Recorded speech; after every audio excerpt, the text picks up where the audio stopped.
जय हिंद प्यारे बच्चों। मैं जितेंद्र कुमार पांडे आपका स्वागत करता हूं आपके अपने ही YouTube platform target with Jitendra पर। प्यारे बच्चों, यूपी बोर्ड 2026 की परीक्षा करीब में आती जा रही है और उस क्रम में आज हम लोग क्लास 12th इंग्लिश के मॉडल पेपर 7वां देखेंगे। इससे पहले 6 मॉडल पेपर हम लोग देख चुके हैं। अगर आप लोगों ने अब तक उन क्लासेस को नहीं पढ़ा है तो ज़रूर पढ़ लीजिए और अपना जानकारी वहाँ से इम्प्रूव करते रहिए। देखिए, मॉडल पेपर से आपकी परीक्षा की संपूर्ण तैयारी हो जाती है। कैसे हो जाती है? जो चीज़ आप लोग मान लो मिस कर रहे हैं, नहीं जान पा रहे हैं, वो सारी चीज़ें यहाँ पर आपको देखने को मिल जाया करती हैं। साथ ही साथ कंप्लीट प्रिपरेशन फॉर एग्ज़ाम के लिए आप लोग अगर अब तक चैनल को सब्सक्राइब नहीं किए हैं तो चैनल को सब्सक्राइब कर लीजिए, बेल आइकन दबा दीजिए, क्लास को लाइक कर दीजिए और इसे आप अपने मित्रों के पास में शेयर कर दीजिए। चलिए हम लोग अब शुरुआत करते हैं और देखते हैं। सेक्शन ए है, रीडिंग सेक्शन होता है, जिसमें फर्स्ट क्वेश्चन क्या कह रहा है? Read the following passage carefully. नीचे दिए गए पैसेज को ध्यानपूर्वक पढ़ो and answer the questions that follow, और उसके नीचे दिए गए प्रश्नों का उत्तर दो। अब देखते हैं बच्चों, यहाँ पर क्या है पैसेज। वी नो, हम जानते हैं, इट वेल, इसे बहुत अच्छे से, हम इसे बहुत अच्छे से जानते हैं, that language is used for more than one purpose, कि भाषा का प्रयोग एक से अधिक उद्देश्य के लिए किया जाता है। The man who hits his thumb nails with a hammer, वह व्यक्ति जो एक हथौड़े से अपने नाखून पर, अंगूठे के नाखून पर प्रहार कर लेता है, and utters string of curses, और कुछ अभिशाप के रूप में बोलता है। Uses language to relieve his feeling, वह अपने भावनाओं को स्वतंत्र करने के लिए, छोड़ने के लिए भाषा का प्रयोग करता है। And need no audience but himself, और उसे उसके सिवाय किसी और श्रोता की आवश्यकता भी नहीं होती है। बट लेकिन व्हेन ये philosopher uses language to clarify his ideas on a subject, लेकिन जब एक दार्शनिक किसी विषय पर, एक विषय पर अपने विचारों को प्रकट करने के लिए भाषा का प्रयोग करता है, he uses it as an instrument of thought, तो वह इसे विचारों के एक उपकरण के रूप में प्रयोग करता है। व्हेन द टू वोमेन, जब दो महिलाएं, गॉसिप ओवर द फेंस, चार दीवारी के ऊपर से बातचीत करती हैं, or two man exchange greetings, या दो व्यक्ति एक दूसरे का स्वागत करते हैं, as they pass in the street, जब वो गली में गुजरते हैं, language is used to strengthen the bonds between the members of society, तो उस समय भाषा समाज के सदस्यों के बीच में बंधन को या लगाव को मजबूत करने के लिए की जाती है। इट सीम्स, ये प्रतीत होता है, that language is a multipurpose instrument, कि भाषा एक बहुउद्देशीय उपकरण है। यह प्रतीत होता है कि भाषा एक बहुउद्देशीय उपकरण है। Language enables us to influence people's behaviour, भाषा हमें लोगों के व्यवहार को प्रभावित करने में हमारी मदद करता है। And help develop human cooperation, और मनुष्य के सहयोग की भावना को विकसित करने में मदद करता है। द ह्यूमन कोऑपरेशन मतलब मानव सहयोग, वुड बी अनथिंकेबल, मतलब विचारहीन होगा, विदाउट लैंग्वेज, बिना भाषा के। मानव सहयोग बिना भाषा के विचारहीन होगा। As it makes human cooperation more effective and more wide ranging, क्योंकि यह मानव के सहयोग को और अधिक संचालित करता है, अधिक प्रभावशाली करता है और अधिक विस्तृत स्तर का बनाता है। अब देखते हैं बच्चों, पहला क्वेश्चन हमसे क्या पूछ रहा है। तो फर्स्ट क्वेश्चन इसमें से कह रहा है how does language help relieve the man hitting his finger nails with a hammer.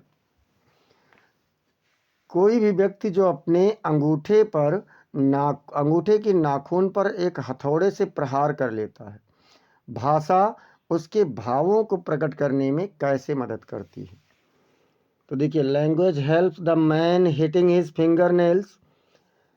भाषा उस अंगूठे के नाखून पर प्रहार करने वाले व्यक्ति की मदद करती है विद ए हैमर, जो अपने एक चोट से मतलब एक हथौड़े से चोट पहुंचाता है।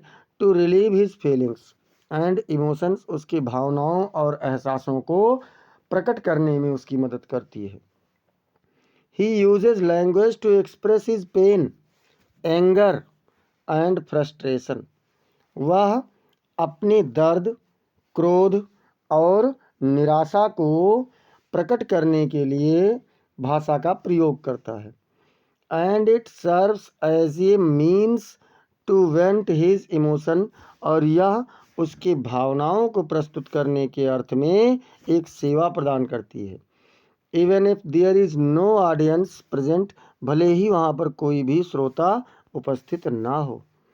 दूसरा क्वेश्चन क्या कह रहा है बच्चों? दूसरा इसमें कह रहा है how is language used by A philosopher. एक दार्शनिक के द्वारा भाषा का प्रयोग कैसे किया जाता है, या एक दार्शनिक कैसे करता है। तो देखिए, a philosopher uses language as an instrument. एक दार्शनिक भाषा का प्रयोग एक उपकरण के रूप में करता है। किस चीज़ का उपकरण? आप थॉट मतलब विचारों का। एक दार्शनिक भाषा का प्रयोग विचारों का एक उपकरण के रूप में करता है। To clarify his ideas on a subject, किसी एक विषय पर अपने विचारों को स्पष्ट करने के लिए। Language helps the philosopher to organise, analyse and express his thoughts and concepts.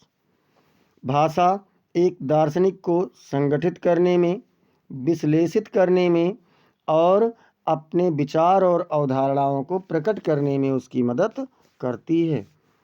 इसमें सी नंबर क्वेश्चन पूछ रहा है कि how can language be said to be a multipurpose instrument. भाषा को एक बहुउद्देशीय उपकरण के रूप में कैसे कहा जा सकता है।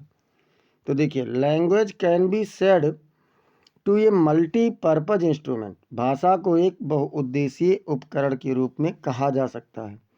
बिकॉज, क्योंकि इट सर्व्स वेरियस पर्पजेज, यह विविध उद्देश्यों को प्रस्तुत करता है, सेवा करता है। सच एज रिलीविंग इमोशंस, जैसे कि भावों को छोड़ने में, फैसिलिटेटिंग थॉट, विचारों को सुविधात्मक बनाने में, स्ट्रेंथनिंग सोशल बॉन्ड्स, सामाजिक बंधनों को मजबूत करने में, इन्फ्लुएंसिंग बिहेवियर, आदत को प्रभावशाली बनाने में, एंड प्रमोटिंग ह्यूमन कोऑपरेशन, और मानव सहयोग की भावना का विकास करने में यह मदद करती है। डी नंबर क्या कह रहा है बच्चों? डी नंबर कह रहा है how does language help promote human cooperation. किस प्रकार से भाषा मानव सहयोगात्मक भावना को विकास करने में मदद करती है। Language helps promote human cooperation, मतलब भाषा मानव सहयोग की भावना को विकास करने में मदद करती है by enabling people to communicate effectively, मतलब लोगों को प्रभावशाली बातचीत करा करके। इन्फ्लुएंसिंग ईच अदर्स बिहेवियर, एक दूसरे का व्यवहार में प्रभावशाली बना करके। And fostering a sense of community, और एक समुदाय या समाज की समझ को विकसित करके। एंड शेयर्ड अंडरस्टैंडिंग, और समझ को विकसित करता है, बांटता है।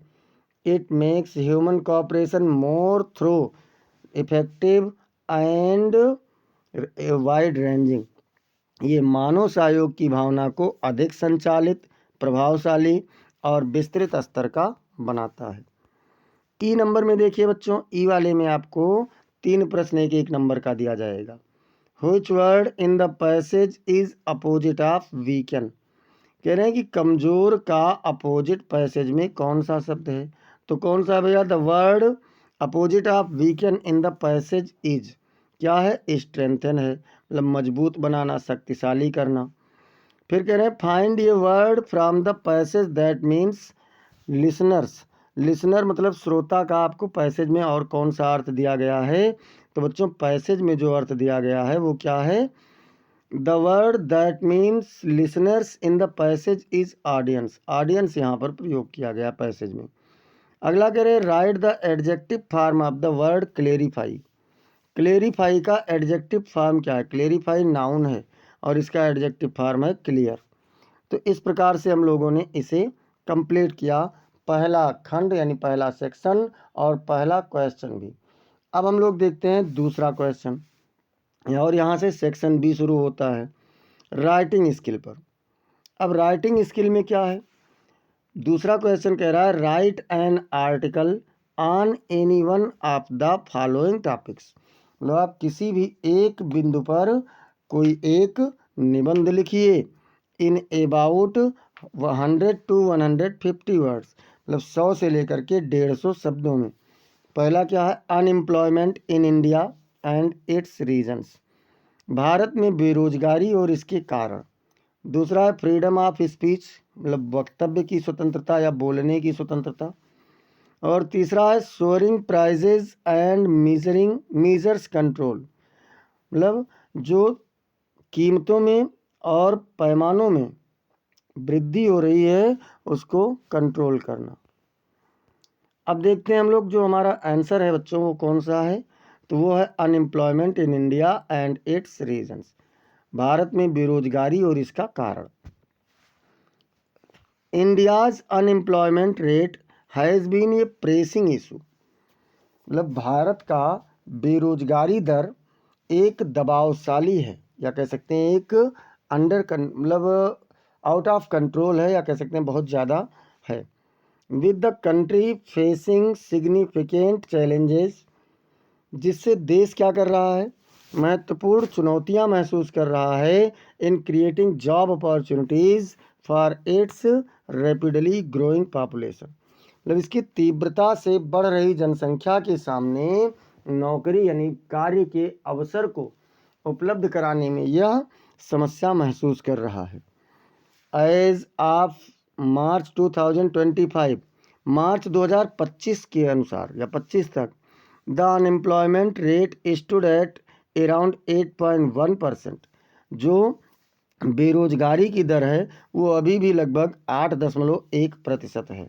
With urban areas facing higher rates due to job market mismatch, मतलब जो नौकरी की या रोजगार का मिसमैच है अर्थात असमानता है, वो शहरी क्षेत्रों में और भी अधिक दर सामना कर रहा है।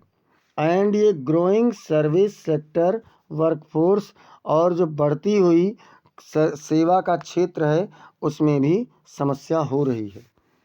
अब देखिए की causes of unemployment in India, Bharat में बेरोजगारी के प्रमुख कारण। प्रमुख कारण में क्या क्या है बच्चों बेरोजगारी का प्रमुख कारण, तो चलिए देख लेते हैं। रैपिड पॉपुलेशन ग्रोथ, ये बहुत बड़ा कारण है, तीव्र जनसंख्या वृद्धि। India's population continues to grow, भारत की जनसंख्या निरंतर बढ़ती है, बढ़ रही है। आउट पेसिंग जॉब क्रिएशन, मतलब जो जॉब यानी नौकरी का जो निर्माण है। एंड एक्सरवेटिंग अनएम्प्लॉयमेंट, और रोजगारी बढ़ने की जो कारण है पर्टिकुलरली एमांग यूथ, विशेष रूप से युवाओं में बहुत तेज़ी से यह बढ़ता जा रहा है। स्किल मिसमैच, मतलब जो उनके अंदर योग्यता है कुशलता है उसके अनुरूप उन्हें कार्य नहीं मिल पा रहा है। A significant gap exist between the skills possessed by the workforce, जो कार्य करने वाले लोग हैं उनके बीच में उनके पास जो अधिकार है, मतलब कार्य करने की क्षमता है, उसमें एक महत्वपूर्ण गैप है, मतलब गैप है यानी कह सकते हैं दूरी है। And those demanded by industries, और वह कुशलताएं जो उद्योगों के द्वारा, कारखानों के द्वारा मांगी जाती हैं, उसके अकॉर्डिंग उनमें बहुत सारी भिन्नताएं हैं। लीडिंग टू अंडर एम्प्लॉयमेंट और अनएम्प्लॉयमेंट, जो बेरोजगारी या रोजगार की दर को कम कर रही है। अगला हेडिंग क्या है बच्चों? इनफॉर्मल सेक्टर डोमिनेंस, मतलब अनौपचारिक क्षेत्र का जो अस्तित्व है वो घट रहा है। The informal sector which lakhs job security and benefits, मतलब अनौपचारिक क्षेत्र जो नौकरी की सुरक्षा यानी रोजगार की सुरक्षा और लाभों से वंचित रह जाता है। डोमिनेट्स इंडियाज वर्कफोर्स, ये भारत के एक कार्य क्षेत्र में बहुत बड़े रूप से, बहुत बड़े पैमाने पर है। Making it challenging to address unemployment effectively, जो बेरोजगारी की दर को बढ़ाने में एक महत्वपूर्ण भाग निभाता है। ओवरऑल अगर हम लोग देखें बच्चों तो ऐसे बहुत सारे क्षेत्र हैं जहाँ पर जब चाहे तब वर्कर को निकाल दें और जब चाहे तब नए वर्कर को रख लें। फिर कह रहे हैं स्लो इंडस्ट्रियल ग्रोथ, मतलब धीमी औद्योगिक विकास। India's manufacturing sector growth has been slower than anticipated, limiting job opportunities, मतलब जो भारत का निर्माण क्षेत्र है उसका विकास धीमा है। किसकी अपेक्षा? रोजगार के सीमित अवसर की अपेक्षा उसका विकास बहुत धीमा है, स्पेशली इन अर्बन एरियाज, विशेष रूप से शहरी क्षेत्रों में है। अगला हेडिंग कह रहा है बच्चों कि टेक्नोलॉजिकल एडवांसमेंट्स, मतलब तकनीकी लाभ। Automation and technological advancements have transformed industries, मतलब कह सकते हैं कि जो स्वचालन और तकनीकी लाभ है इसने उद्योगों को परिवर्तित कर दिया है। परिवर्तित करने का मतलब जो काम 10 लोगों से होता था अब वो काम एक व्यक्ति मशीन से कर रहा है। Leading to job displacement for low skilled workers, जो निम्न कुशलता वाले लोग हैं इनको क्या कर रहा है? रोजगार से हटाया जा रहा है।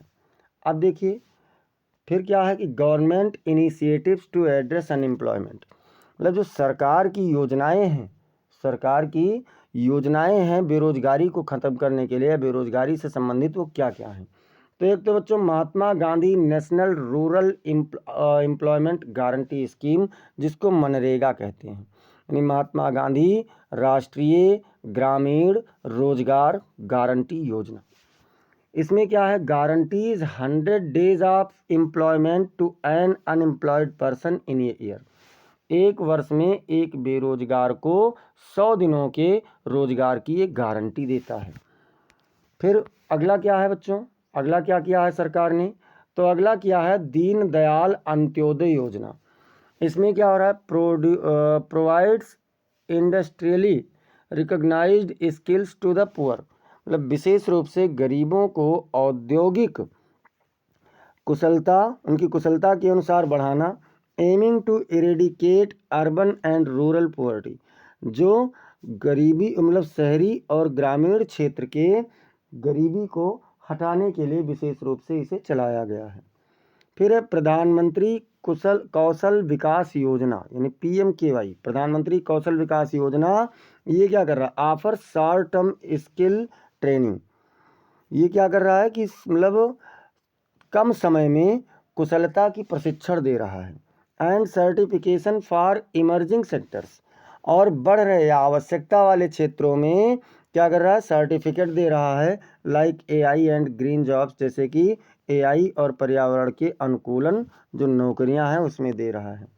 अब देखो, टू इफेक्टिवली एड्रेस अनएम्प्लॉयमेंट, मतलब प्रभावशाली रूप से बेरोजगारी को संबोधित करते हुए India needs to focus on skill development, भारत को कौशलता के विकास पर ध्यान देने की आवश्यकता है। प्रमोट लेबर इंटेंसिव सेक्टर्स, जो मजदूर की आवश्यकता वाले क्षेत्र हैं उनको विकसित करना। एंड इनकरेज एंटरप्रेन्योरशिप, और आत्मनिर्भरता स्वावलंबन को प्रोत्साहित करना। While also investing in education and vocational training, जिसमें शैक्षणिक और अनौपचारिक प्रशिक्षण को भी शामिल किया जाए। अब देखते हैं क्वेश्चन नंबर 3, और क्वेश्चन नंबर 3 कह रहा है बच्चों, क्या कह रहा है, write a letter to the health officer. आप अपने अगेंस्ट, एक मिनट, हाँ, कह रहे हैं कि write a letter to the health officer complaining against insanitary conditions of the locality you live in. मतलब आप उस क्षेत्र, जिस क्षेत्र में आप रह रहे हैं, उसमें अस्वच्छता की शिकायत करते हुए अपने क्षेत्र के स्वास्थ्य अधिकारी को एक पत्र लिखिए। तो चलिए शुरुआत कर देते हैं भैया। आंसर में टू द हेल्थ ऑफिसर, तो सेवा में स्वास्थ्य चिकित्सा अधिकारी, म्यूनिसिपल कॉरपोरेशन गोंडा यूपी, मतलब जो कह सकते हैं नगर पालिका गोंडा उत्तर प्रदेश। अब इसके बाद में सब्जेक्ट में क्या है भैया, तो सब्जेक्ट में है complaint regarding in sanitary condition in locality name. आप यहाँ पर जो भी डालना चाहें डाल सकते हैं, इसीलिए मैंने इसको आपके ऊपर छोड़ दिया है कि यहाँ पर क्या है।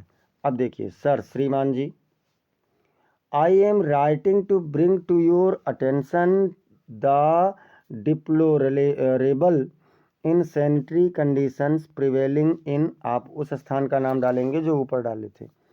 तो क्या होता है कि मैं आपका ध्यान अपने इस स्थान क्षेत्र में आकर्षित करना चाहता हूं जहां पर बहुत अधिक अस्वच्छता की परिस्थितियां पनप रही हैं। Where I reside, जहां पर मैं रहता हूं।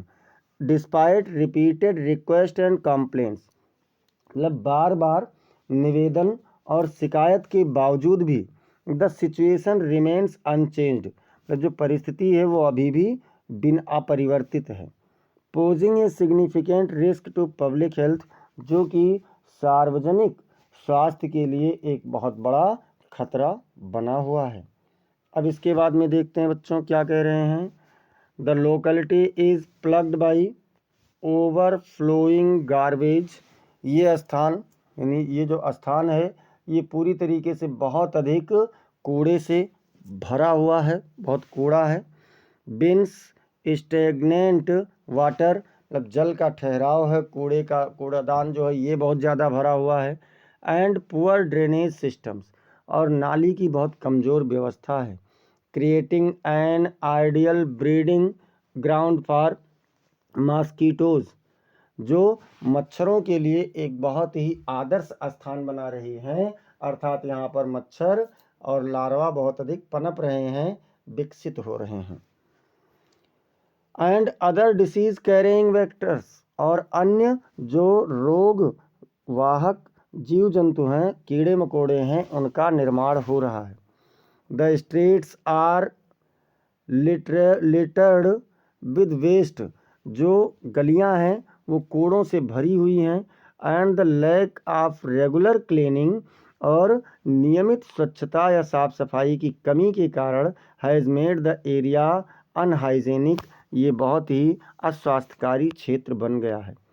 आई request you to take immediate action to address these issues, मैं आपसे निवेदन करता हूँ कि आप इन समस्याओं पर तुरंत तात्कालिक प्रभाव से क्रियान्वित करें। Regularise garbage collection and disposal, मतलब आप नियमित रूप से कूड़ा उठवाएं और क्या करें, उसको नष्ट करवाएं। Clean and maintain drainage system, नाली की व्यवस्था को सही कराएं और उसकी साफ सफाई करवाएं। Implement measures to control mosquito breeding, जो मच्छरों का प्रजनन है उसको रोकने के लिए उचित कार्यवाही करें। इंक्रीज सैनिटेशन स्टाफ, मतलब जो स्वच्छता कर्मचारी हैं उनमें वृद्धि करें। एंड फ्रीक्वेंसी ऑफ क्लीनिंग, और सफाई के बारंबारता में भी वृद्धि करें। Promote action is necessary to prevent the spread of diseases, मतलब रोगों के विकास को रोकने के लिए आवश्यक कार्य करें। And ensure A healthy environment for residents, और यहाँ के निवासियों को आप एक स्वस्थ वातावरण प्रदान करें। Thank you for your attention to this matter, इस मामले के लिए आपका ध्यानाकर्षण करने के लिए बहुत बहुत धन्यवाद। सिंसियरली XXX, मतलब क्या कि आपका भवदीय XXX यानी नाम नहीं लिखना है। डेट आप जिस दिन परीक्षा होगी उस दिन का डालेंगे, आज जैसा कि मैंने आज का डेट डाला है 13/10/2025। अथवा क्या कह रहा है बच्चों, अथवा कह रहा है कि write a letter to your friend inviting him to attend your elder brother's marriage, आप अपने मित्र को अपने बड़े भाई की शादी में आने के लिए आमंत्रित करते हुए एक पत्र लिखिए। अब दोनों में से कोई एक करना है। सेक्शन सी क्या कह रहा है, सेक्शन सी आपका ग्रामर सेक्शन आ गया, और ग्रामर सेक्शन में क्वेश्चन नंबर 4। अब देखिए सेक्शन बी खत्म हुआ, सेक्शन सी शुरू हुआ। कह रहा है choose the correct option to answer the following questions, नीचे दिए गए प्रश्नों का उत्तर देने के लिए सही विकल्प का चयन कीजिए। चलो भैया देख लेते हैं। पहला क्या कह रहा है, question number A, government by the officials is called, मतलब जो अधिकारियों के द्वारा सरकार चलाई जाती है उसे क्या कहते हैं, प्लूटोक्रेसी कहते हैं, या डेमोक्रेसी, या ऑटोक्रेसी, या फिर ब्यूरोक्रेसी। डेमोक्रेसी जो जनता के द्वारा चलाया जाता है, ऑटोक्रेसी जिसमें स्वचालित सरकार हो, कोई एक व्यक्ति हो, और ब्यूरोक्रेसी ऐसे सरकार को कहते हैं जो अधिकारियों के द्वारा चलाया जाता है। क्वेश्चन नंबर बी इसका कह रहा है 4 का B, the phrase null and void means, null और वाइड मीन्स क्या होता है, इनइफेक्टिव होगा, या इफेक्टिव होगा, या इनफोर्स होगा, या फोर्सफुल होगा।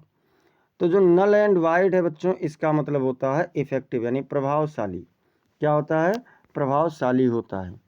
इसके बाद में सी नंबर कह रहा है कि the synonyms of bold for bold is, मतलब बोल्ड का पर्यायवाची क्या है, करेजियस है, या ओबीडियंट है, या इनपर्टिनेंट है, या क्रूअल है। तो बोल्ड मतलब साहसी होता है, और करेजियस का मतलब भी साहसी होता है, तो इसलिए ए वाला विकल्प आपका बिल्कुल सही उत्तर हो जाएगा। डी नंबर क्या कह रहा है, डी नंबर कह रहा है कि Deepu studies since 7 AM to 9 AM daily, Deepu प्रतिदिन 7 बजे से 9 बजे तक पढ़ता है। Which word is an error in the sentence, इस वाक्य में कौन सा शब्द गलत है, फॉर गलत है, या फ्रॉम गलत है, या सिंस गलत है, या फिर टू गलत है। क्या गलत है बच्चों, कहाँ पर गलती है, तो सिंस गलत है कि सही है। तो देखिए इसमें पहली बात तो फ्रॉम है ही नहीं, तो ये ऑप्शन कट गया, फॉर भी नहीं है तो ये ऑप्शन भी कट गया, और टू है लेकिन यहाँ पर टू बिल्कुल सही है। यहाँ पर Deepu studies since 7 AM to 9 AM, तो 7 to 9 AM होना चाहिए, टू यहाँ पर गलत जगह पर लगा हुआ है ना, आपका डी वाला विकल्प सही उत्तर हो जाएगा। क्वेश्चन नंबर ई कह रहा है कि the antonym of cruel is, cruel का विलोम क्या है, मर्सीलेस है, या ब्रूटल है, या अनकाइंड है, या काइंड है। तो बच्चों क्रूअल मतलब होता है निर्दयी, और मर्सी लेस मतलब भी इसका अर्थ भी निर्दयी होगा, ब्रूटल मतलब भी निर्दयी होगा, और अनकाइंड मतलब भी निर्दयी होगा, लेकिन काइंड मतलब दयालु होता है। तो डी वाला विकल्प आपका बिल्कुल सही उत्तर हो जाएगा। अब हम लोग देखते हैं क्वेश्चन नंबर 5। क्वेश्चन नंबर 5 कह रहा है चेंज 5 का A, change any one of the following into indirect speech, नीचे दिए गए वाक्य में से किसी भी एक वाक्य को आप क्या करें, इनडायरेक्ट स्पीच में बदल दीजिए। तो चलिए बदल देते हैं। Ram said to me, Ram ने मुझसे कहा, गॉड इज एवरीवेयर, ईश्वर प्रत्येक जगह है। राम ने मुझसे क्या कहा कि ईश्वर प्रत्येक जगह है। तो क्या हो जाएगा बच्चों, राम टोल्ड मी, राम ने मुझे बताया, दैट गॉड इज एवरीवेयर, कि ईश्वर सभी जगह। देखिए ये आपका क्या है, सार्वभौमिक सत्य है, यूनिवर्सल ट्रूथ है, इसलिए इसमें टेंस नहीं बदलेगा। बी वाला इसमें दूसरा कह रहा है कि रीता सेड, रीता ने कहा, she can do this work, वह यह कार्य कर सकती है। अब क्या होगा, रीता सेड दैट लग जाएगा। सी थर्ड पर्सन है, नहीं चेंज होगा, लेकिन ये आपका पास्ट में है तो कैन भी पास्ट में जाएगा, कुड हो जाएगा डू, और दिस का दैट हो जाएगा, वर्क हो जाएगा। Rita said that she could do that work. अब इसके बाद में बी नंबर पर क्या कह रहा है बच्चों, तो बी नंबर पर कह रहा है combine any one of the following as directed. नीचे दिए गए किसी भी एक वाक्य को क्या करना है, किसी एक वाक्य को निर्देश के अनुसार बदलना है। दिस मैंगो इज स्वीट, ये आम मीठा है। दैट मैंगो इज स्वीट, दूसरा वह आम भी मीठा है। Only one mango of them is sweet, उनमें से केवल एक आम मीठा है। बनाना किसमें, तो कंपाउंड सेंटेंस में। तो क्या करेंगे, this mango and that mango are both sweet, मतलब यह आम और वह आम दोनों मीठे हैं, बट लेकिन only one of them is sweet, उनमें से केवल एक ही मीठा है। तो इस प्रकार से आपका बन गया कंपाउंड सेंटेंस। अब देखिए इसमें कॉम्प्लेक्स बनाना है, कह रहा है सम टीचर्स कमांड रिस्पेक्ट, कुछ अध्यापक स्वागत की मांग करते हैं, सम्मान चाहते हैं। दे आर गुड, वह अच्छे हैं। इसको बनाना है कॉम्प्लेक्स में। तो भैया कौन चाहता है, तो अध्यापक, द टीचर्स, कैसे अध्यापक, जो अच्छे हैं, who are good, the teachers who are good, they, अब देखिए यहाँ पर दे लिखो या ना लिखो कोई ज़रूरी नहीं है, कमांड रिस्पेक्ट, वह सम्मान चाहते हैं। इसके बाद में सी नंबर कह रहा है बच्चों, सी क्या कह रहा है, transform any one of the following as directed. नीचे दिए गए किसी भी एक वाक्य को आप निर्देश के अनुसार बदल दीजिए। क्या कह रहा है, he has done his work, उसने अपना कार्य किया है। पैसिव में बनाना है, तो देखो ऑब्जेक्ट क्या है, हिज वर्क है, पहले लिख लो। उसके बाद हैज़ है यानी प्रेजेंट परफेक्ट टेंस है, तो सहायक क्रिया इसमें क्या लगेगी, पैसिव में हैज़ बीन लग जाएगा। डन ऑलरेडी थर्ड फॉर्म में है, बाई लगा करके हिम लिख दो, यानी his work has been done by him, उसका कार्य उसके द्वारा किया गया। दूसरा कह रहा है इसमें बच्चों कि रेनू इज, क्या कह रहा है, Renu is the most beautiful girl of this locality, Renu इस स्थान की सबसे अधिक सुंदर लड़की है। अब इसको किस में बनाना है, तो इसे बनाना है आपको कंपैरेटिव डिग्री में। तो बना दीजिए Renu is more beautiful than any other girl of this locality, मतलब यहाँ के किसी भी लड़की से अधिक सुंदर रेनू है। अब देखते हैं डी नंबर। डी कह रहा है कि correct any one of the following sentences, मतलब नीचे दिए गए वाक्यों में से किसी एक को आपको क्या करना है, तो सही करना है। कहा गया Mohan father's purse has been stolen, Mohan के पिता की पर्स चुरा ली गई है। देखिए बच्चों, मोहन में भी अपॉस्ट्रॉफी एस लगा है, मोहन्स है, फादर में भी अपॉस्ट्रॉफी एस लगा है, फादर्स है। तो दोनों तो सही नहीं हो सकता, कोई एक गलत है। दो दो अपॉस्ट्रॉफी एक ही संज्ञा के साथ नहीं लगेगा, तो क्या हो जाएगा, the purse of Mohan's father, मतलब मोहन के पिता की पर्स हैज़ बीन स्टोलन, मतलब चुरा ली गई है। क्या हो जाएगा कि मोहन के पिता की पर्स चुरा ली गई है। दूसरा कह रहा है बच्चों कि Ram is, Rampal is junior than me, मतलब रामपाल मुझसे अधिक छोटा है। तो इसमें क्या करने के लिए कह रहा है, सही करने के। अब कंपैरेटिव है, कंपैरेटिव में देन लगता है, सही है, लेकिन अगर एडजेक्टिव के अंत में आई ओ आर हो तो क्या करेंगे, देन नहीं बल्कि टू लगाते हैं, और इसके बाद वाली जो संज्ञा या सर्वनाम होती है वो ऑब्जेक्टिव केस में होता है। तो हमें करना क्या है, Rampal is junior to me, मतलब रामपाल मुझसे अधिक छोटा है। इस प्रकार से आपका क्या बन गया, ये वाला भी बन गया, मतलब जो आप कह सकते हैं एरर वाला।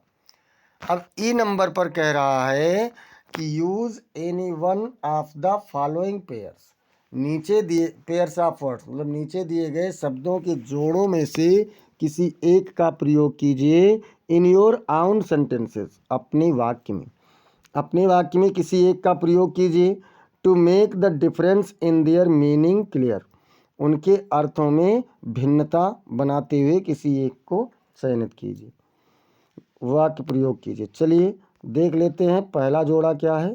तो पहला जोड़ा है बर्थ और बर्थ। पहले बर्थ का मतलब होता है जन्म और दूसरे बर्थ का मतलब होता है जो रेलवे की सीट होती है यानी बर्थ होती है। तो देखिए the royal families birth announcements, शाही परिवार के जन्म का घोषणा are always eagerly awaited by the media, media के द्वारा उत्सुकतापूर्वक इंतजार किया जाता है। और दूसरा क्या कह रहा है, the passenger struggle to find her reserved berth, जो पैसेंजर यानी यात्री थी उसने क्या किया, अपनी सीट को पाने के लिए संघर्ष किया ऑन द क्राउडेड ट्रेन, उस भीड़ भाड़ युक्त ट्रेन में। अब देखते हैं कि इसमें से ये वाला क्या कह रहा है, दूसरा नंबर क्या है। तो दूसरा है कैरियर और कैरियर। एक कैरियर का मतलब होता है कि कार्यकाल या कह सकते हैं आपका पैशन जो होता है, और दूसरे कैरियर का मतलब होता है वाहक यानी ले जाने वाला। तो क्या कहेंगे, she worked hard to build a successful career, उसने एक सफल कैरियर बनाने के लिए क्या किया, अपना कठिन परिश्रम किया। एज ए डॉक्टर, एक डॉक्टर के रूप में। Dedicating herself to helping others, मतलब दूसरों की मदद करने के लिए स्वयं को समर्पित करते हुए उसने ज़बरदस्त मेहनत किया। और क्या कह रहा है, the airline company uses large cargo carriers, जो एयरलाइन कंपनी है वो बड़ी बड़ी सामानों की जहाज़ों का प्रयोग करती हैं to transport goods across the globe, पूरे विश्व में वस्तुओं को पहुंचाने के लिए बड़े बड़े जहाज़ों का प्रयोग, सामान की जहाज़ों का प्रयोग करती हैं। इस प्रकार से हम लोगों ने 5वां क्वेश्चन तो कंप्लीट कर लिया। अब आता है क्वेश्चन नंबर 6, और क्वेश्चन नंबर 6 क्या कह रहा है बच्चों, translate the following passage into English, मतलब नीचे दिए गए पैसेज को अंग्रेजी में अनुवाद करो। जो पैसेज नीचे दिया गया है उसको क्या करना है, तो उसे अंग्रेजी में अनुवादित करना है। क्या है, हमें पालतू और मूक पशुओं की तरह किसी के पीछे नहीं चल देना चाहिए। तो अब देखिए क्या कह रहे हैं, we should not follow others, हमें किसी दूसरे का पीछा अनुसरण नहीं करना चाहिए। लाइक डोमेस्टिकेटेड यानी पालतू एंड म्यूट एनिमल्स, और मूक जानवरों की तरह, हमें मूक और पालतू जानवरों की तरह किसी का भी अनुसरण नहीं करना चाहिए। फिर क्या कह रहे हैं, जीवन के संघर्षों एवं आने वाले खतरों का साहस एवं निर्भीकता से सामना करना चाहिए। चलिए भैया देखते हैं, we should face life's struggles, हमें जीवन के संघर्षों का सामना करना चाहिए। और क्या करना है, एंड और इम्पेंडिंग डेंजर्स, मतलब जो आने वाले खतरे हैं उनका भी सामना करना है। With the courage and fearlessness, मतलब साहस और निडरता से हमें उसका सामना करना चाहिए। फिर क्या कह रहे हैं,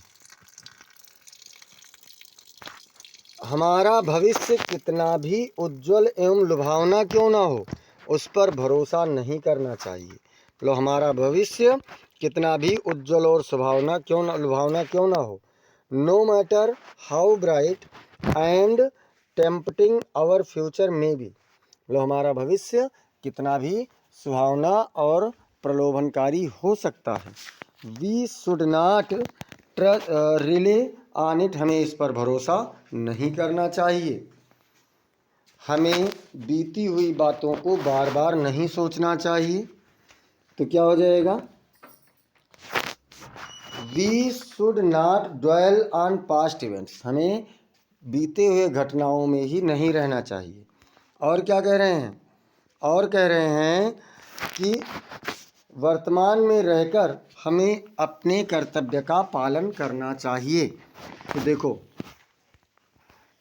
वी हाँ, लिविंग इन द प्रेजेंट मतलब वर्तमान में रहते हुए we should fulfil our duties, हमें अपने कर्तव्यों को पूरा करना चाहिए। अब यहाँ से हम लोगों का ट्रांसलेशन वाला पार्ट भी समाप्त होता है। अब चलते हैं सेक्शन डी की तरफ, और सेक्शन डी क्या है? लिटरेचर है। क्या है सेक्शन डी? लिटरेचर, मतलब जो आपने अब तक किताबों में पढ़ा है। 60 नंबर का क्वेश्चन यहाँ से आप लोगों ने कर लिया। अब हम लोगों को करना है 40 नंबर का क्वेश्चन जो किताबों में है, जो किताबों में है उसके क्वेश्चन को। तो देखिए क्वेश्चन नंबर 7 क्या कह रहा है बच्चों? Answer the following questions in about 40 words each, मतलब नीचे दिए गए प्रश्नों का उत्तर लगभग 40 शब्दों में प्रत्येक का दीजिए। तो चलिए देखते हैं पहला क्वेश्चन क्या है। पहला क्वेश्चन है who are the inhabitants of Seemapuri, Seemapuri के निवासी कौन हैं? What do they do for their livelihood, वह अपनी जीविका के लिए क्या करते हैं? तो देखिए the inhabitants of Seemapuri are primarily immigrants from Bangladesh, Seemapuri के निवासी प्राथमिक रूप से बांग्लादेश के निवासी हैं। कहाँ के निवासी हैं? बांग्लादेश के। Who settled in this area in 1971, जो 1971 में इस क्षेत्र में व्यवस्थित हो गए थे। They live in makeshift homes, वह अस्थाई बने हुए घरों में रहते हैं। विद मड स्ट्रक्चर्स, मतलब कीचड़ से, and roofs made of tin and tarpaulin, मतलब कीचड़ की दीवारें होती हैं, मिट्टी की दीवारें, और उसके ऊपर टिन या फिर त्रिपाल की छत होती है। फॉर, अब इसमें ये भी तो पूछा गया कि वो अपने जीविका के लिए क्या करते हैं। तो फॉर दियर लिवलीहुड, अपनी जीविका के लिए, they engage in various informal activities, वह विभिन्न अनौपचारिक क्रियाकलापों में संलग्न हैं। मेनली रैग पिकिंग, मुख्य रूप से कूड़ा बीनना। Collecting recyclable materials like plastic, metal और पेपर फ्रॉम गार्बेज, और जो पुनर्चक्रित पदार्थ हैं जैसे कि प्लास्टिक है, धातुएं हैं और कागज़ हैं, इन सबको कूड़े के हीप मतलब ढेर से उठाते हैं। To sell and earn money, बेचते हैं और रुपए कमाते हैं। अथवा क्या कह रहा है बच्चों? अथवा कह रहा है कि what did Rajkumar Shukla do to bring Gandhi ji to Champaran, Rajkumar Shukla ने गांधी जी को चंपारण में लाने के लिए क्या किया था? तो Rajkumar Shukla met Gandhi at the Lucknow session of the Indian National Congress in 1916, Rajkumar Shukla Gandhi ji को भारतीय राष्ट्रीय कांग्रेस के 1916 के अधिवेशन में लखनऊ में मिला था। And shared the grievances of the Indigo growers, और नील उत्पादनकर्ताओं के दुखों को उसने उनसे साझा किया था। Inviting him to visit Champaran, Champaran में आने के लिए उन्हें आमंत्रित करते हुए। To witness the miseries of the peasants first hand, सबसे पहले जो वहाँ पर किसान थे उनके संकटों को देखने के लिए उन्हें वहाँ पर आमंत्रित किया था। Shukla persisted in his efforts, Shukla अपने कार्य में दृढ़ रहा। Following Gandhi to various places until he finally convinced him to visit Champaran in 1917, Gandhi ji का पीछा करता रहा जब तक कि गांधी जी 1917 में चंपारण आने के लिए उससे असहमत नहीं हो गए। Gandhi's visit marked the beginning of the Champaran Satyagraha, Gandhi का मिलना ही चंपारण सत्याग्रह का प्रारंभ था। A significant movement in India's independence struggle, भारत के स्वतंत्रता संघर्ष में, स्वतंत्रता आंदोलन में एक महत्वपूर्ण आंदोलन का शुरुआत हो चुका था। अच्छा, बी नंबर, दोनों में से कोई एक करना था। बी नंबर क्या कह रहा है बच्चों? बी नंबर कह रहा है what changes did the order from Berlin cause in school that day, उस दिन स्कूल में बर्लिन के आदेश के कारण क्या क्या परिवर्तन था। तो चलिए देख लेते हैं कौन कौन सा परिवर्तन था। The order from Berlin brought significant changes to the school that day. उस दिन स्कूल के लिए बर्लिन के आदेश ने बहुत महत्वपूर्ण परिवर्तन लाया था। कौन कौन सा परिवर्तन था? The usual hustle and bustle of school life came to a standstill. मतलब जो प्रतिदिन का अक्सर का शोर शराबा स्कूल के जीवन में होता था वो उस दिन एकदम से शांत था। Teacher M Hamel became more sympathetic. M Hamel अध्यापक और अधिक सहानुभूतिपूर्ण हो गए एंड पेशेंट और धैर्यवान हो गए विद हिज स्टूडेंट्स, अपने छात्रों के साथ। While the students became more attentive in the class. जबकि जो छात्र थे वो कक्षा में और अधिक आकर्षक हो गए, ध्यानपूर्ण हो गए, चौकन्ने हो गए। द विलेजर्स मतलब गांववासी, who occupied usually empty back benches, जो सीटें अक्सर खाली रहती थीं, showed respect and gratitude to M Hamel. वह वहाँ पर अपना सम्मान दिखाने के लिए आए हुए थे और एम हैमेल को आभार प्रकट करने के लिए आए थे। Regretting not attending school more often, इस बात का पछतावा करते हुए कि अब वह इसके बाद स्कूल में नहीं आ पाएंगे। इसके बाद में क्या है बच्चों? अथवा मान लो उसे आप नहीं कर पा रहे हैं तो उसी पाठ का क्वेश्चन है, what did Hamel say about the language and its importance. Hamel ने भाषा और इसके महत्व के बारे में क्या कहा? कई बार ये प्रश्न पूछा जा चुका है, आशा है आप लोग अच्छे से तैयार कर लेंगे। M Hamel emphasised, M Hamel ने दृढ़तापूर्वक प्रस्तुत किया that French was the most beautiful, clearest and most logical language in the world, कि जो फ्रेंच भाषा थी वह विश्व की सबसे अधिक सुंदर, सबसे अधिक स्पष्ट और सबसे अधिक तार्किक भाषा थी। He stressed its importance as a key to freedom, उन्होंने इसे एक स्वतंत्रता की चाबी के रूप में इसके महत्व को बताया है। And urged his students to guard it, और अपने छात्रों से इसकी सुरक्षा का निवेदन किया। नेवर फॉरगेटिंग इट, कभी ना भूलने का निवेदन किया। एमिडेस्ट द प्रूसियन ऑक्यूपेशन, जब पर्सिया का उस पर अधिकार हो गया था उसके बीच में। हैमेल हाईलाइटेड, हैमेल ने ये भी दिखाया that as long as people held on to their language, कि जब तक लोग अपनी भाषा पर पकड़ बनाए रखते हैं, they held the key to their freedom, वह अपनी स्वतंत्रता की चाबी पर समझ लो पकड़ बनाए हुए हैं।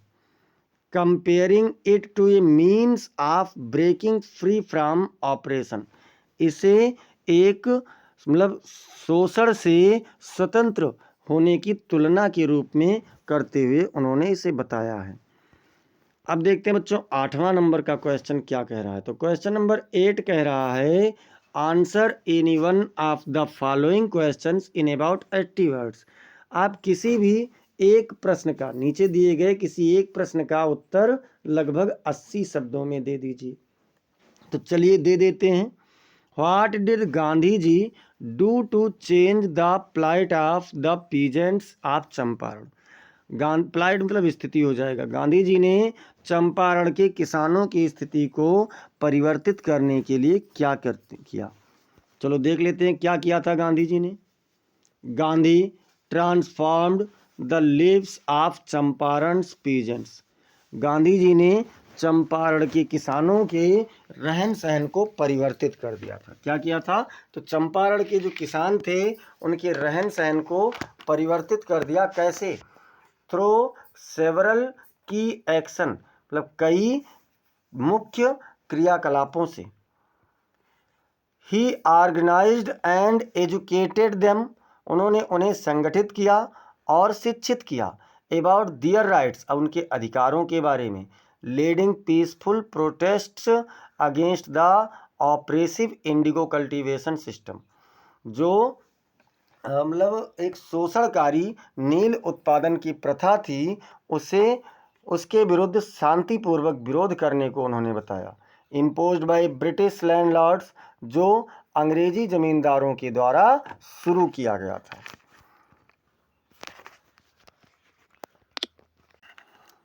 Gandhi conducted through investigations, Gandhi ji ने जांच के माध्यम से कार्य शुरू किया। इनटू दियर ग्रीवेंसेस, उनके दुखों के बारे में। गैदरिंग एविडेंस ऑफ एक्सप्लॉयटेशन, उनकी बर्बादी, उनके संकटों के क्या कहते हैं, साक्ष्यों को इकट्ठा करने लगे। And negotiated with British authorities to recognise the peasants' rights, और किसानों के अधिकारों को प्राप्त करने के लिए वहाँ के सरकारी अधिकारियों से, अंग्रेज अधिकारियों से मिलने लगे। His efforts led to the abolition of tinkathia system, उनका प्रयास, उनके कार्यों ने जो तिनकठिया प्रणाली थी उसको समाप्त कर दिया। Where peasants were forced to grow indigo on a portion of their land, जहाँ पर किसान अपनी जमीन के एक भाग पर नील बोने के लिए, नील का उत्पादन करने के लिए मजबूर किए जाते थे। The Champaran agrarian act of 1918 was passed, 1918 में चंपारण एग्रेरियन एक्ट पारित किया गया। प्रोवाइडिंग रिलीफ टू फार्मर्स, किसानों को आराम प्रदान करते हुए। And marking a significant victory for Gandhi's first Satyagraha movement in India, और गांधी जी के भारत में पहले सत्याग्रह आंदोलन की सफलता को भी, जीत को भी, महत्वपूर्ण जीत को दिखाते हुए पास किया गया। गांधीज वर्क इन चंपारण, चंपारण में गांधी जी का कार्य also had a profound social impact, का एक बहुत ही महत्वपूर्ण सामाजिक प्रभाव रहा। ही ओपनड स्कूल्स इन 6 विलेजेस, उन्होंने 6 गाँवों में स्कूल खोला। प्रमोटेड सैनिटेशन एंड हाइजीन, स्वास्थ्य और स्वच्छता को विकसित किया, सुधारा।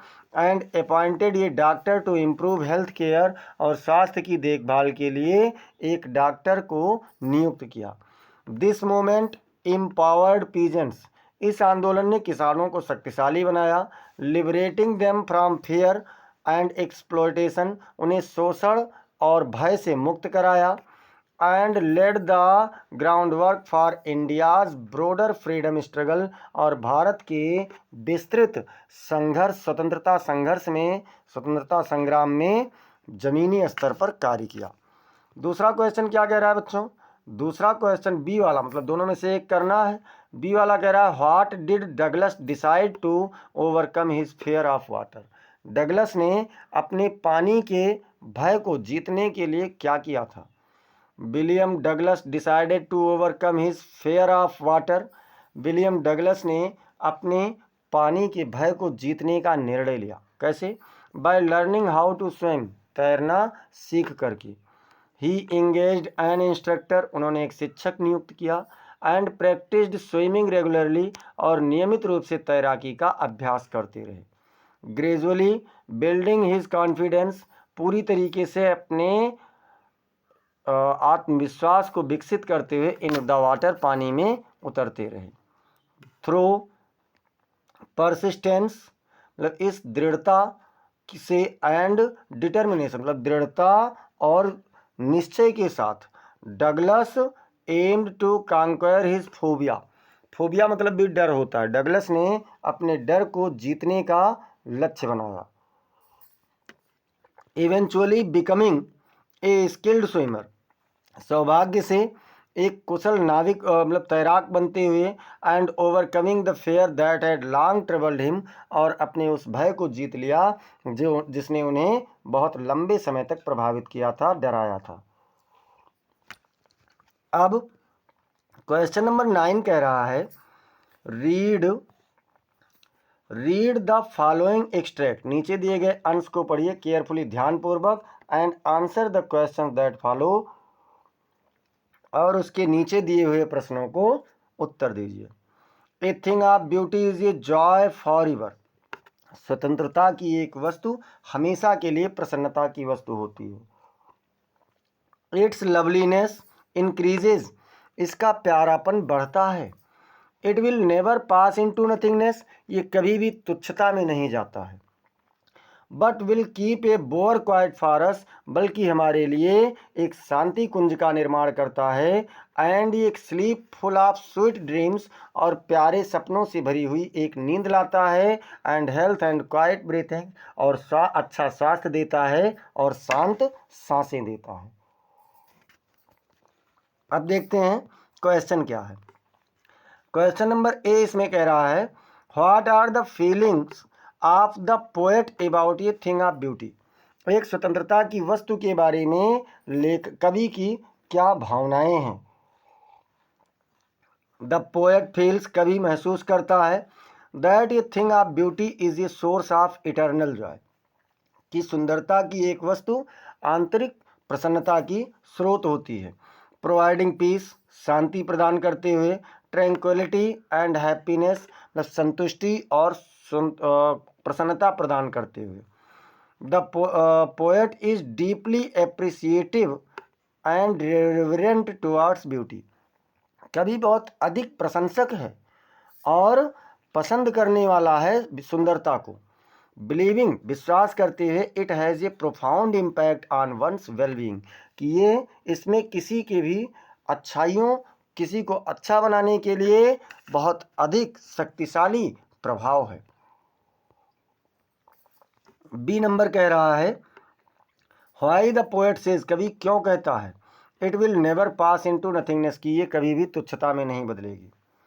तो भैया द पोएट सेज, कवि विश्वास मतलब कहता है, दिस ऐसा, बिकॉज दे बिलीव, क्योंकि वे विश्वास करते हैं, that the beauty of something is timeless and enduring, कि किसी भी वस्तु की सुंदरता समयहीन है, कोई नहीं बता सकता कि कब तक उसका समय है, और सतत है। A beautiful thing leaves A lasting impression, एक सुंदर वस्तु एक कभी ना मिटने वाला प्रभाव डालती है। Providing ongoing Joy and solace, जो मतलब निरंतर प्रसन्नता और संतुष्टि प्रदान करता है। And its impact never truly fades away, और इसका प्रभाव वास्तव में कभी भी समाप्त नहीं होता है।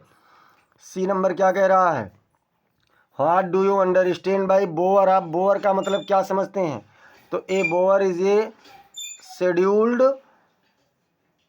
शेडेड स्पॉट, मतलब एक शांति कुंज, एक छायादार जगह होता है, ऑफन क्रिएटेड बाय ट्रीज और वाइन्स, जो अक्सर पेड़ों या लताओं से बना होता है। प्रोवाइडिंग ए पीसफुल एटमॉस्फेयर, जो एक शांतिपूर्ण वातावरण तैयार करता है, बनाता है, प्रदान करता है। क्वेश्चन नंबर 10 कह रहा है बच्चों, right the central idea of any one of the following poems, किसी भी एक कविता का आप केंद्रीय भाव लिखिए। तो कीपिंग क्वाइट है, या फिर माई मदर एट 66 है, या आंट जेनिफर्स टाइगर्स है। मैं बार बार आपको कह रहा हूँ किसी भी 3 पोएम का याद कर लीजिए, इसीलिए मैं हर उसमें एक पोएम का करवा दिया करता हूँ। क्या है, कीपिंग क्वाइट का हम लोग देखते हैं। The central idea of Pablo Neruda's poem Keeping Quiet is, मतलब पाब्लो नेरूडा के कीपिंग क्वाइट कविता का केंद्रीय भाव है द इम्पोर्टेंस ऑफ इंट्रोस्पेक्शन, मतलब आत्मबोध का महत्व, साइलेंस मतलब शांति का महत्व, एंड स्टिलनेस इन ये केओटिक वर्ड, और इस शोर शराबा युक्त संसार में गंभीरता के महत्व को बताना है। द पोएट एडवोकेट्स फॉर ये मोमेंट ऑफ कलेक्टिव क्वाइट्यूड, मतलब कवि एक क्षण के लिए पूरे शांति को इकट्ठा करने के लिए कहता है। वेयर पीपुल कैन पॉज, जहाँ लोग रुक सकते हैं, रिफ्लेक्ट प्रदर्शित कर सकते हैं, मतलब अपने आत्मबोध को कर सकते हैं, and connect with their inner selves, और अपने अंतरात्मा से जुड़ सकते हैं।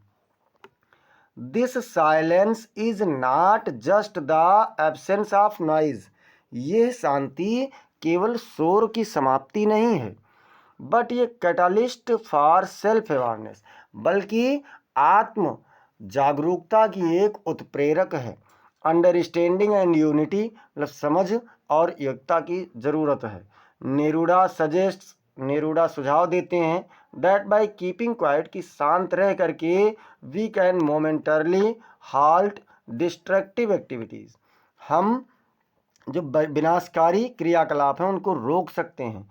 फॉस्टर एम्पैथी, फॉस्टर एम्पैथी मतलब जो रिक्तता है उसको पूरा कर सकते हैं। एंड रीडिस्कवर और शेयर्ड ह्यूमैनिटी, और अपनी बटी हुई मानवता को पुनः खोज सकते हैं। अब क्वेश्चन नंबर 11 क्या कह रहा है? क्वेश्चन नंबर 11 कह रहा है answer the following questions in about 40 words each. मतलब नीचे दिए गए प्रश्नों का आप लगभग 40 शब्दों में उत्तर दीजिए। तो चलिए भैया देख लेते हैं। ए नंबर क्या कह रहा है? हु वाज हैना, हैना कौन थी? और हाउ डिड सी मीट सदाओ, व सदाओ को कैसे मिली? हना was the wife of doctor Sadao hockey, इस जापानी सर्जन। हना डॉक्टर सदाओ हाकी एक जापानी सर्जन की पत्नी थी। She met Sadao in America, वह अमेरिका में सदाओ को मिली।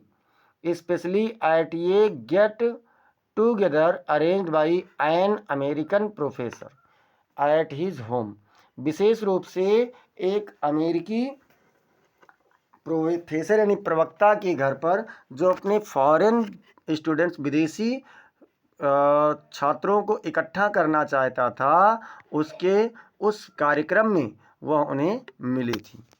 अब देखते हैं बच्चों, इसमें अथवा भी है। अथवा, what will Maharaj do to find the required number of tigers to kill.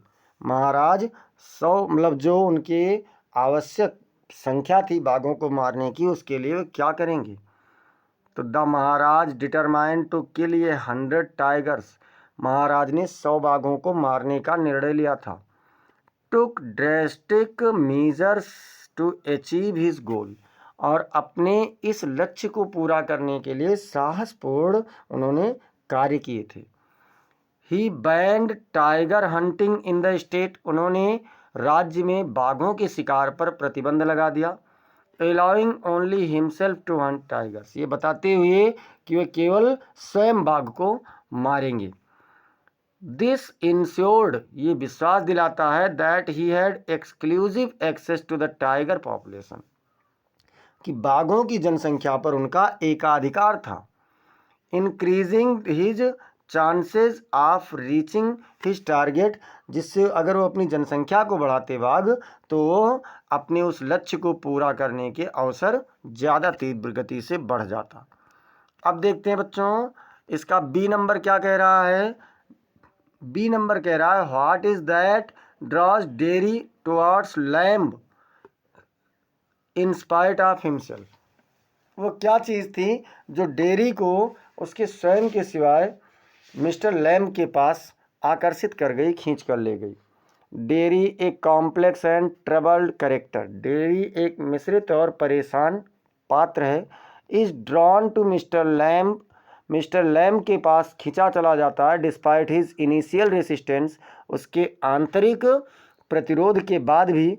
Several factors contribute to this unexpected connection, इस अप्रत्याशित लगाव के लिए कई तथ्य हैं।